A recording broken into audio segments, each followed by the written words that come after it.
Varicose వ్యాధితో బాధపడుతున్నారంట. తక్కువ ఖర్చుతో ట్రీట్మెంట్ కావాలి అనుకుంటే ఎవిస్ హాస్పిటల్ని సంప్రదించండి.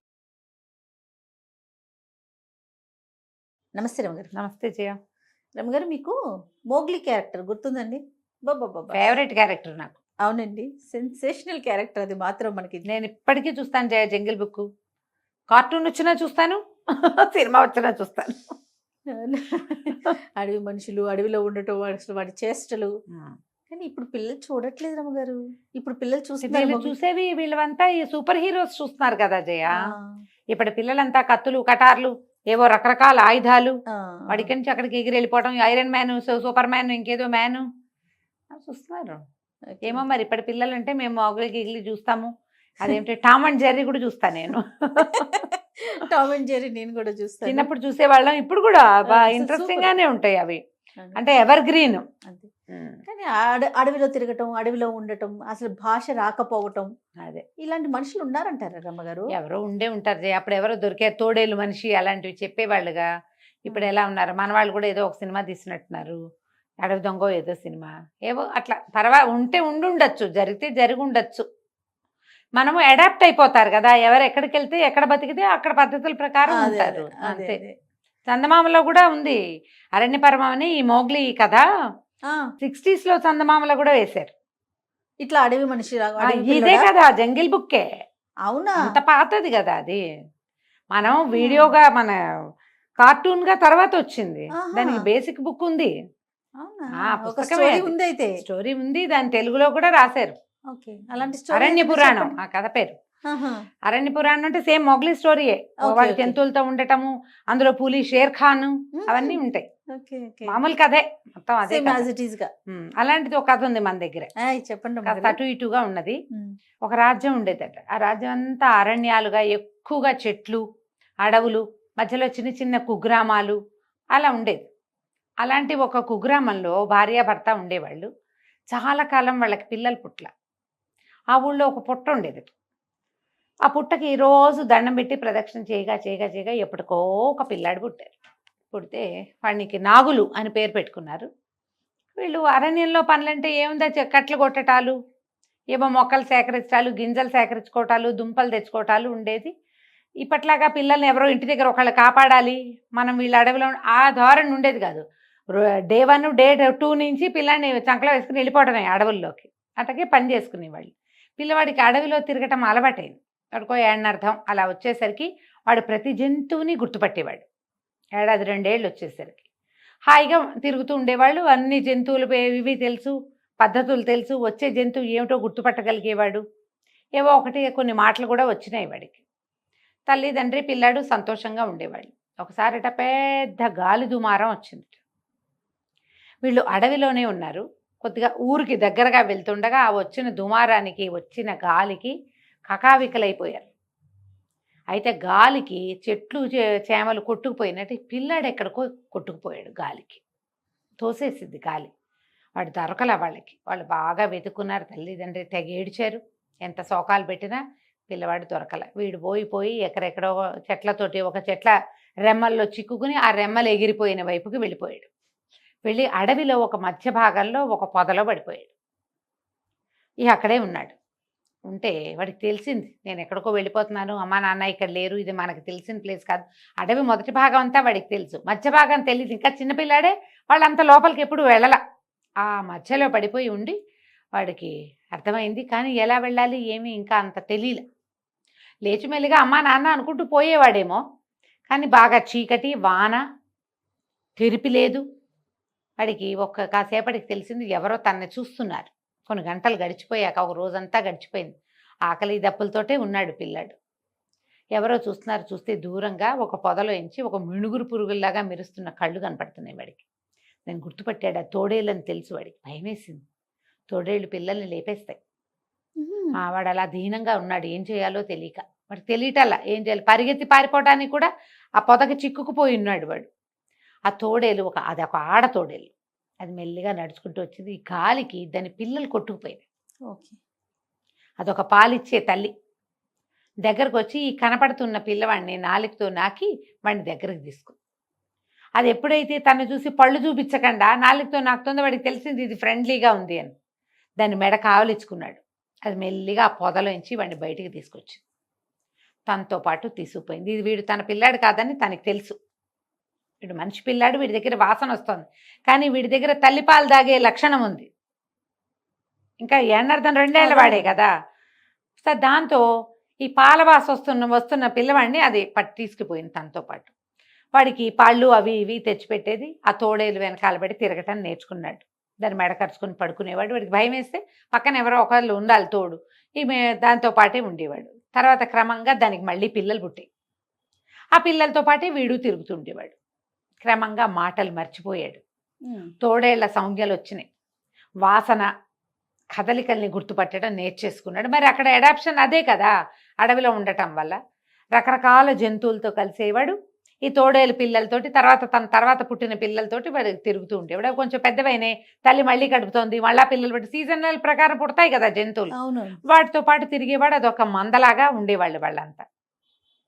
ఈ ఆడతోడేలు వీడిని తన కొడుకుగానే ఉంచుకుంది. మిగిలినవి కూడా చిన్నపాడు అవి పుట్టినప్పటి నుంచి వీడు ఉండటంతో వీడు ఆడ్ మ్యాన్ అవుట్ కాల. అక్కడ నాగులు వాడితో పాటే ఉండేవాడు. అయితే కొంత అంత పెద్దవాడయ్యాక 8 సంవత్సరాలు 9 ఏళ్ళు వచ్చేసినాయి. వాడిది ఒంటి మీద బట్టలు గిట్టలు ఏం లేవు. వాడికి మామూలుగా తోడేళ్లలాగా 4 కాళ్ళ మీద నడవటం వచ్చు, మనిషిలాగా నడవటం కూడా వచ్చు.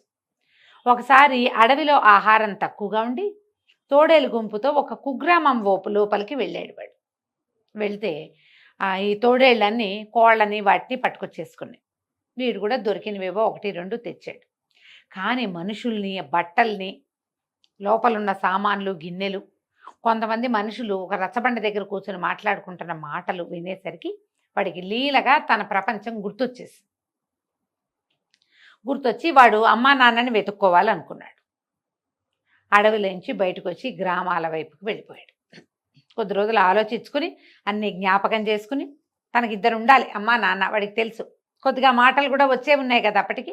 మెల్లిగా ఒకటి కూడబలుకుంటూ ఈ గ్రామానికి 3-4 సార్లు వచ్చి కొన్ని మాటలు తెలుసుకుని ఒక కుగ్రామం లోపలికి వెళ్ళాడు. ఒక భార్య భర్త వాకిట్లో కూర్చుని ఉన్నారు. వాళ్ళని మీరేనా మా అమ్మా నాన్న అని అడిగాడు. అడగగానే వాళ్ళకి ముందు షాక్ అయిపోయారు. తర్వాత చూస్తే ఈ అడవిలో ఉండి గట్టిగా దుక్కలా ఉన్న పిల్లాడు, బలంగా ఉన్నాడు. వాడు 8-9 ఏళ్ళు ఉన్నాయి, గైరుగా కనపడుతున్నాడు. వీడిని వాడేసుకోవచ్చు. వాళ్ళు ఏం చేశారు, అవును ఆయన మేమే మీ అమ్మ నాన్న అని చెప్పి వాడిని లోపల తీసుకున్నారు.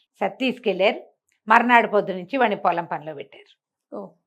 మనమే పని చేసుకోవాలి, మన పనులు మనమే చేసుకోవాలి, మనం పేదవాళ్ళం, మనకేం లేదు, ఈ పొలంలో గుప్పులు తవ్వాలి, పొలం దున్నాలి, పంట వేసుకుంటే మనకు పంట వస్తుంది అని చెప్పి ఒక గంజి ఇచ్చారు.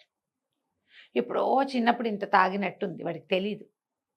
రెడీగా ఆహారం చూసేసరికి వాడికి సంతోషం వచ్చింది. అడవిలో ఎంత వేటాడాలి, ఎన్ని చెట్లు ఎక్కాలి, అక్కడికి వాడు పళ్ళు అవి కోసుకుని తినేవాడు. ఈ ఆహారం వీళ్ళతో ఉండాలంటే ఇదే తినాలి. వీడికి గంజి తాగాడు. 2 సార్లు ఏమో గంజి ఇచ్చారు, తాగాడు. సాయంకాలం ఇంటికి వచ్చాడు.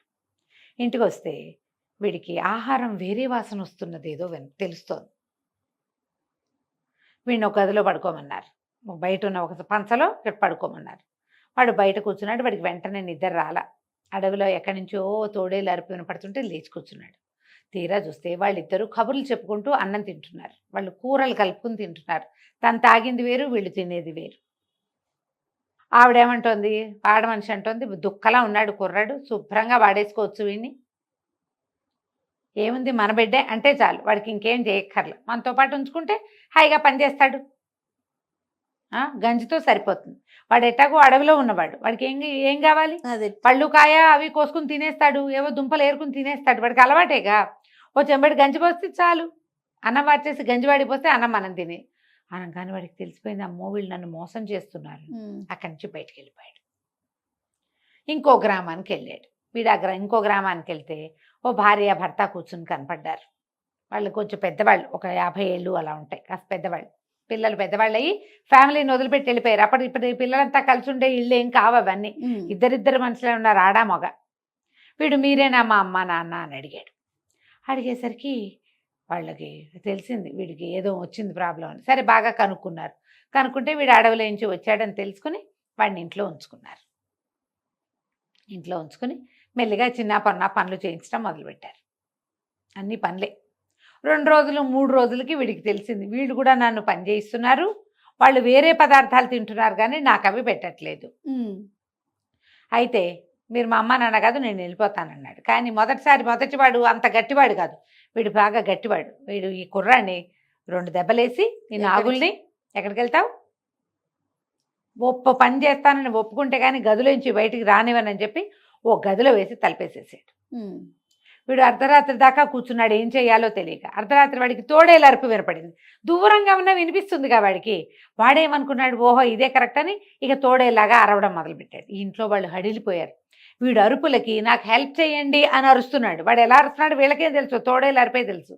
అడవిలోంచి ఎన్ని తోడేళ్ళ వచ్చి బాకెట్టు నుంచుంది. హడలు పుట్టింది. తోడేళ్ళంటే మామూలుదే అది. గబగబా తలుపు తీశారు. బాబు వెళ్ళిపోని. వీడు వాళ్ళ దగ్గర నుంచి బయటకు వచ్చేసాడు. సో మనుషులు మోసం చేస్తారు, మాయగా ఉంటారు. ఒక తోడేలు వాడి దగ్గర తీసింది, మిగిలిన తోడేళ్ళన్నీ కలుపుకున్నాయి. మనుషులు మాత్రం అట్లా లేరు. పోనీ ఎవరో అనుకో, పోన్లే పిల్లాడని చేరదీసి మామూలుగా ఉంచుకోవచ్చు కదా, తమతో పాటు ఉంచుకోరు, వాళ్ళని వాడేయాలని చూస్తారు. వాడు మెల్లిగా ఆ ఊరు ఈ ఊరు తిరగటం మొదలుపెట్టాడు. తీరా 3వ, 4వ ఊరు అలా వెళ్తే ఒక వేప చెట్టు కింద ఒక భార్యాభర్త దీనంగా కనపడ్డారు. డల్గా ఉన్నారు. వాళ్ళకి ఒక పక్కన ఒక పొయ్యి మీద అన్నం కొత్త ఉడుకుతోంది. ఇద్దరు కూర్చుని ఉన్నారు. మీరేనా మా అమ్మ నాన్న అని అడిగాడు. అడిగితే వాళ్ళు చాలా దీనంగా ఉన్నారు. మెల్లిగా తలక ఎత్తు చూసి, బాబు ఎన్నేళ్ల క్రితము మా అబ్బాయి ఒకడు 2 ఏళ్ల పిల్లాడు గాలి వానకి కొట్టుకుపోయాడు. పిల్లాడు ఏమైపోయాడో తెలీదు. కాస్త అటు ఇటుగా నీ వయసే ఉండొచ్చు ఇప్పుడు. కాస్త మొహం కూడా అలాగే కనపడుతుంది. అవునో కాదో తెలీదు. మాతో ఉండన్నాడు. వీడికి ఏం డౌటు, ఇప్పుడు 2 సార్లు గమనించాడు. తోడేలు తెలివితేటలు, మనిషి తెలివితేటలు వాడకుండా తోడేలు తెలివితేటలు వాడుతున్నాడు. అయితే ఏమన్నారు వాళ్ళు, అన్నం తింటావా అని అడిగారు. ఏమన్నా తిన్నావా, అన్నం తింటావా, తింటానన్నాడు. తింటానంటే ఆవిడ ఏం చేసింది, ఆ కుండ తీసుకొచ్చి 3 ఆకులు వేసి 3 బోర్లు ఇచ్చింది. ఏవో కూర తెచ్చి వేశారు. వీడికి కూడా కూర వేశారు. వాడు వీళ్ళ ఆకుల్లోది వాసన చూస్తున్నాడు. వాళ్ళు కూడా అదే తిన్నారు. సరే తిన్నారు. అన్నం తిన్నాక లోపల తీసుకెళ్ళారు. ఏదో ఒక మంచం ఉంది, ఆ మంచం మీద పడుకున్నాడు. పడుకున్నాక మర్నాడు పొద్దున్న లేచాక, నేను ఏ పనైనా చేయగలను, నేను ఎన్ని పనులైనా చేస్తాను, ఏ పనైనా చేస్తాను, నాతో బాగా ఉండండి అని అడిగాడు. అడిగితే వాళ్ళు ఏమన్నారు, నువ్వు పని చేయటం ఎందుకురా, చిన్నపిల్లాడివి కదా, నువ్వు పని ఏం చేయక్కర్లా, నువ్వు ఇప్పుడు ఆడుకునే వయసు, ఏదైనా నేర్చుకునే వయసు, చదువుకోవచ్చు కూడా. నువ్వు ఊళ్ళో ఒక చిన్న బడి ఉంది, నువ్వు పొద్దున్న అన్నం తిని అక్కడికి వెళ్ళు, వాళ్ళ దగ్గరికి వెళ్ళి ఏమైనా చదువుకో, ఏదైనా నేర్చుకో, హాయిగా నీ వయసు పిల్లలు 5-6 ఉన్నారు, ఆడుకో. అమ్మా నాన్న ఉన్నారు కదా పని చేయటానికి, నువ్వేం పని చేయక్కర్లా అనగానే వాడికి సంతోషం వచ్చింది. వాళ్ళిద్దరిని కావలిచ్చుకున్నాడు. కావలిచ్చుకున్నాక వాడికి తెలిసింది, వీళ్ళు నా ఓనే, నా సొంత వాళ్ళు అని. వాడికి రాత్రిపూట సాయంకాలం అయ్యేసరికి తోడేళ్ళు గుర్తొచ్చేవి. బాధగా ఉండేది వాళ్ళని వదిలేశానని. కానీ వాడు వీళ్ళతోటి హాయిగా ఉండటం తెలుసుకున్నాడు. వాళ్ళు పెట్టే తిండి, నోటికి తిండి అందించటము, శుభ్రంగా స్నానం చేయించటము, ఎక్కడికైనా వెళ్తుంటే వెంబడి పెట్టుకు తీసుకెళ్ళటము, నలుగురికి వీడే మా పిల్లాడని చెప్పటము, వాటి వల్ల క్రమంగా వాడు వాళ్ళతోటి అడ్జస్ట్ అయిపోయాడు.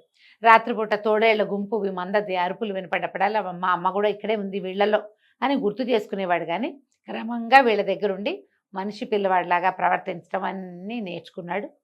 హాయిగా ఉన్నాడు. కథ కంచికి మనం ఇంటికి. బాగుందండి. నమస్తే. నమస్తే.